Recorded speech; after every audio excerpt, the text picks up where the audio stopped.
من حرم زینت اللہ التی اخرج لعبادہ، جس زینت کو اللہ نے اپنے بندوں کے لیے حلال فرمایا ہے، حبیب آپ فرما دیں من حرم، تم کون ہوتے ہو اللہ کی حلال کردہ چیزوں کو حرام کرنے والے؟ تو میں بھی پوچھ سکتا ہوں نا،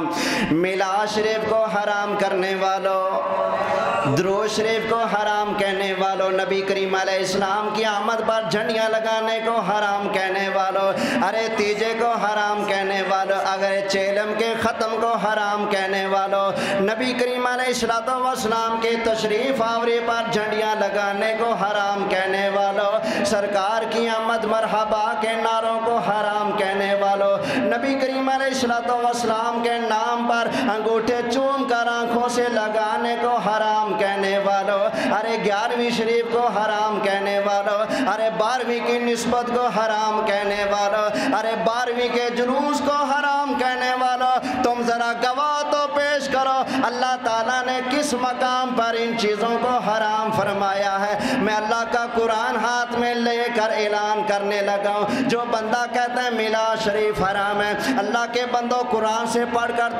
تم دکھا دو، نبی کریم علیہ السلام کا فرمان تم دکھا دو، اللہ کے محبوب علیہ السلام نے فرمایا میلاد شریف حرام ہے یا میلاد کا جلوس حرام ہے، دکھا دینا تمہارا کام ہے، چھوڑ دینا ہمارا کام ہے، میلاد حرام دکھا تم دو چھوڑ ہم دیں گے، انگوٹھے چومنا حرام ہے، دکھا تم دو چھوڑ ہم دیں گے، تیسرے کا ختم حرام ہے، دکھا تم دو چھوڑ ہم دیں گے، اللہ کے بندو سرکار کی آمد پر میلاد کی محفل سجانا حرام ہے، دکھا تم دو چھوڑ ہم دیں گے۔ چلو اللہ کا قرآن پڑھ دو یا سرکار کا فرمان پڑھ دو یا حضرت ابو بکر صدیق کا فرمان سنا دو، حضرت عمر فاروق کا فرمان سنا دو، حضرت عثمان غنی مولا علی کا ارشاد سنا دو، حضرت امام اعظم ابو حنیفہ کا فرمان سنا دو یا مجدد الف ثانی کا فرمان سنا دو، انہوں نے فرمایا ہو سرکار کے آنے پر خوشی منانا حرام ہے،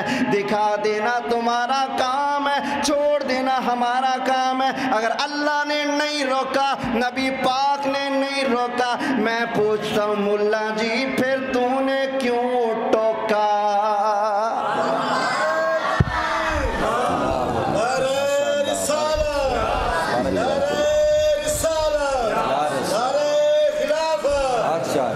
ماشاء اللہ بارک اللہ۔